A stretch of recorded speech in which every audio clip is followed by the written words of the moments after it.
At that moment, it was more than just a hockey game. It was a statement about continuing on and not giving in.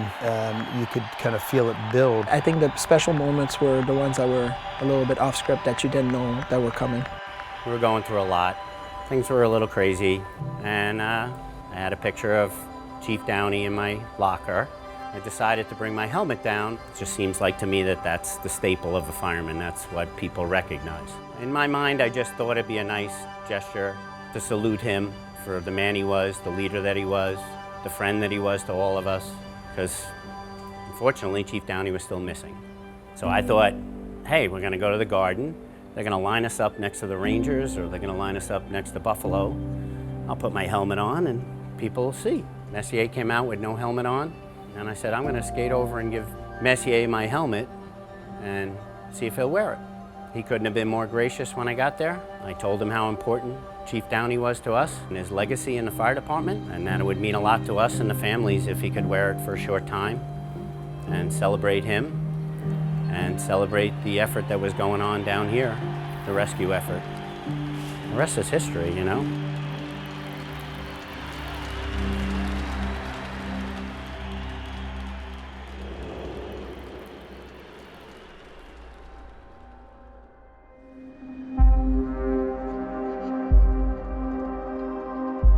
It actually was the first day of training camp, and we were at the rink and we were doing our testing. And for me, personally, that was going to be my first year as a starting goalie. I was actually doing a photo shoot for the magazine, for the Sabres store. I was laying down on the table doing my EKG, so they have all these suctions and these little things on you. Somebody came running into the training room and basically yelled out like, hey, a plane hit one of the World Trade Center. Chris Gratton came in and said to me, what movie are you watching? I go, it's not a movie, this is live. And you know, the feeling of, oh my God, it's crazy. I remember that everything stopped. Like everybody stopped working and and people were crying. It was hard to watch. It made hockey feel kind of secondary. I was at work in Buffalo. All of a sudden it got real quiet. I went and saw what everybody was doing. They were watching the TV. I immediately left for home, packed my bags, and then we went by escort to the Javits Center where we did site security at Ground Zero. I haven't been back to Ground Zero since it happened, so we'll see how the rest of the day goes. The sight was just awful, just the amount of suffering that happened down on the pile. I haven't been down here since there was still just a hole in the ground. Personally was the first tower came down, the worst part about we it, immediately got a phone call. My daughter was 4 days old. I was on a cleanup site. Grab your stuff and we have 1 hour. And I didn't get to say goodbye to her.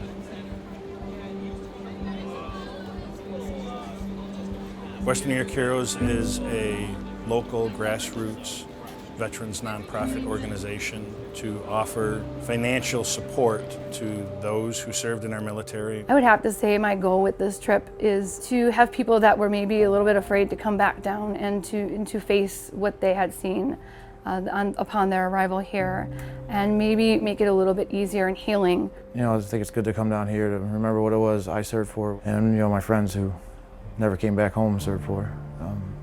Pay honor to them, pay honor to the first responders and everybody who sacrificed it all here. The work that those guys, put their life on the line for us. As you get older, you have such an appreciation for veterans, heroes, first responder, policemen, fire department, everybody. And for years you play hockey and people kind of come in and they want your autograph and all of that. Sports have a role in society and all that, but this and what's outside and what people sacrifice and still sacrifice today is another level. Yeah, well, I'll tell you, I was here 2 years ago. I had avoided it, I guess, until then. Just, I don't talk about it a lot. I don't talk about it with my kids. Everybody obviously handle it differently, but you always are told to look forward.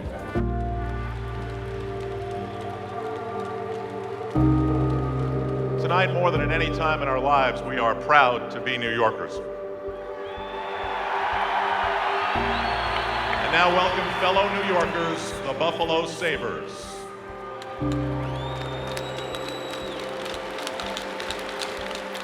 Tonight, as we salute the spirit of New York, both the Rangers and the Sabres are paying tribute to our wonderful city by wearing specially created jerseys for this evening only, bearing New York on their chest. We really didn't know that it was going to happen. GM came down and he says, well, we can't go in there just wearing a Buffalo jersey. We got to wear a New York jersey. And we want to pay respect to the city of New York, so. Kind of showed that, hey, we are, you know, one place. Yeah, there was only one team on the ice. I mean, the two teams were out there, but there was just one. That's all it was, you know. It was the first meaningful pro game in Manhattan after 9/11. It was really a special moment. We had to go out and play a game, but it put on far more importance than a normal opening game of a regular season. As a pro athlete, as somebody with pride, you gauge yourself on one standard, and that is wins. But the meaning of it was so far beyond wins and losses. It was such a statement about not giving in to fear. It was a statement about moving on. It was a statement that we were all together. Mike is a legend here in New York, but he is also one, like everyone here, connected to the events of September 11th. And Mike is kind enough to join us today. Hey guys, thank you guys. It was an amazing time. I had to ask who won the game, you know, and that game meant so much. It was part of healing, coming back, taking a step forward. The ruins are still there, and so I know some of you guys were down there, and you've served in so many different capacities. I want to thank you because it got us out of our little bubble. You guys, you know, put yourself in harm's way, and you're there for us in a way that I don't think people prior to 9/11 understood, and can't thank you enough because what you guys do on a daily basis is unreal. So thank you. We're out there and we're doing stuff. You know, the fact that you guys would go back out and kind of give us that, you know, regular life where we could sit back on a day when we're getting off a 15-hour shift to come back and watch a hockey game or to relax and sit and watch a game with the guys that we're down there with. I mean, that's the stuff that, you know, everybody did their part. Back to Leach again. Cross ice. Here's a shot by Fleury. Right on. Doesn't see the same. They score. Lindros on the rebound. Picked up by Connolly. Springs in over the line. Here's his shot. Scores! J.P.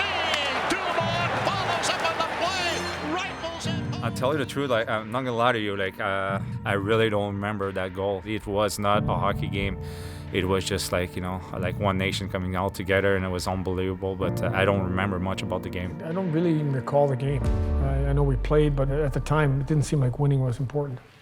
Shot made by the net. Barnes. Kenny Stern scores! To Barnes. Underneath for that man around behind the net. They score!